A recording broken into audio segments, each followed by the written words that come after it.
E aí, pessoal? Beleza pura com todos vocês? O nosso sistema imune, ele precisa nos proteger contra os demais agentes patogênicos que estão presentes aí no ambiente. É uma máquina extremamente poderosa para defender o nosso organismo. E parte da sua defesa depende muito de como o sistema imune vai responder a esses agentes e como ele vai tratar o nosso organismo. O que eu quero dizer com isso? Primeiro, o nosso sistema imune ele não pode responder aos nossos próprios produtos. Então, ele não pode combater proteínas, carboidratos, certos tipos de lipídios que são produzidos por nós.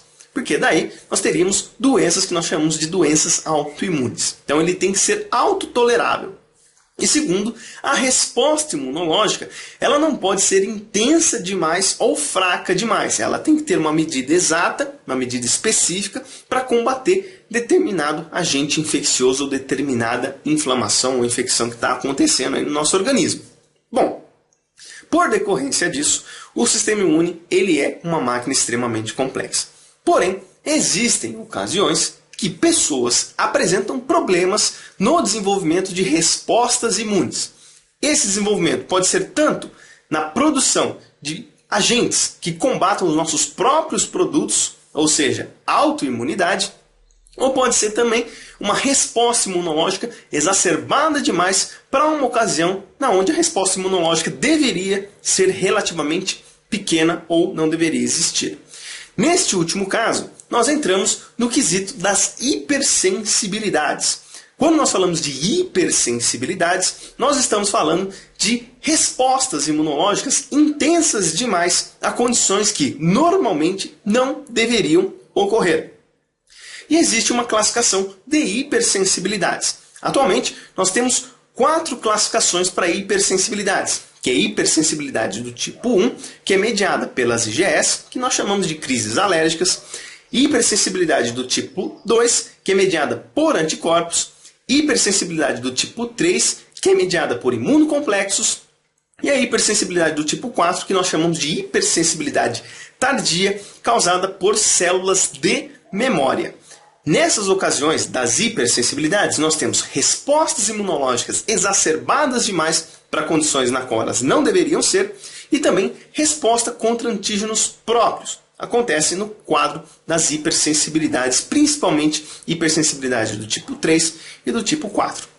Existe uma outra classificação que ainda coloca a hipersensibilidade do tipo 5, mas ela se enquadra também na hipersensibilidade do tipo 2, que a gente fala que é uma hipersensibilidade contra receptores de superfície, que no caso da miastenia gravis é um tipo de hipersensibilidade que a gente pode categorizar como ou hipersensibilidade do tipo 5 ou hipersensibilidade do tipo 4. Nesse vídeo eu vou falar para vocês com um pouco mais de detalhes da hipersensibilidade do tipo 1 e vou fazer uma série de vídeos para explicar cada hipersensibilidade, da 1 à hipersensibilidade 4.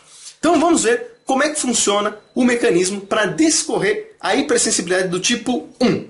Vamos dar uma olhadinha? Vamos lá então, pessoal. Vamos entender a partir daqui.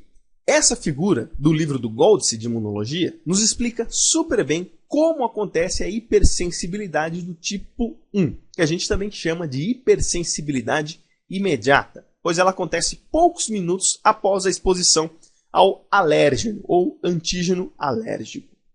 Para a gente entender esse processo, a gente tem que fazer algumas diferenciações. Em indivíduos normais, as IgS são responsáveis por combater predominantemente agentes parasitários quando entram em associação com células granulocíticas, então mastócitos. Eosinófilos, as IgS se incorporam nessas células e elas vão lá combater esses agentes parasitários, que são os nematelmintos e os plateumintos. Porém, em indivíduos que não estão infectados por agentes parasitários, o título de IgE é muito baixo em comparação aos outros anticorpos. Mas existem indivíduos que têm uma alta taxa de produção de IgE.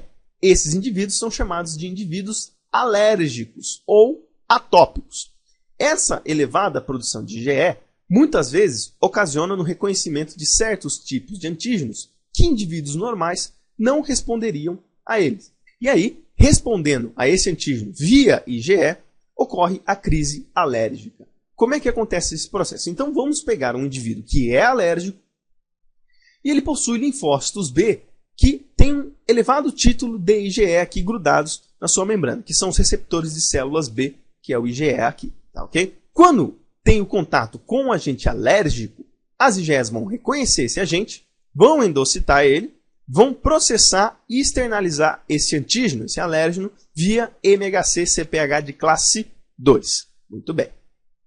Quando isso é externalizado, os linfócitos T auxiliares, principalmente os TH2, vão reconhecer esse MHC-CpH de classe 2 com este alérgeno exposto, vai se ligar ao TCR em associação com o CD4 aqui.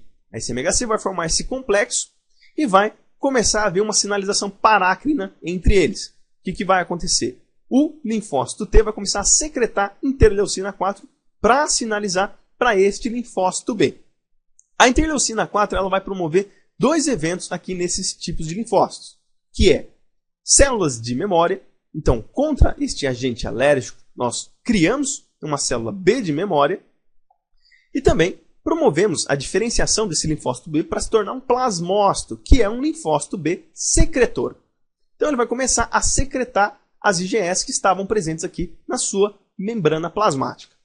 Quando as IgEs são secretadas, por sua vez, elas vão se associar com mastócitos e eosinófilos. Como é que essa associação acontece? Via interação com um receptor de superfície aqui dos mastócitos, que reconhecem a porção FC das IgEs.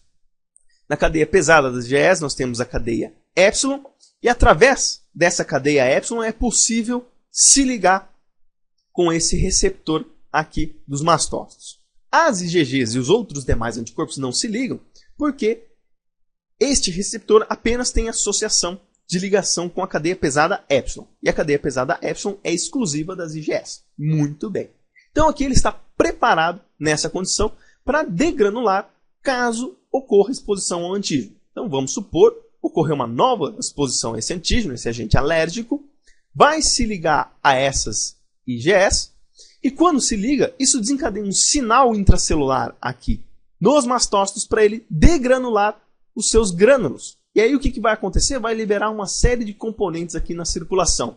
Esses componentes são aminas vasoativas, que predominantemente é a histamina, alguns lipídios, como fator de agregação plaquetária e leucotrienos, como também pode liberar algumas tripases, que são enzimas que atuam na degradação celular, e certas citocinas, como o TNF-alfa. Mas o TNF-alfa ele é secretado posteriormente à resposta imediata. Então tem a resposta imediata, depois de algum tempo nós temos uma resposta tardia, entre aspas, que nós temos a secreção predominante de citocinas. Muito bem.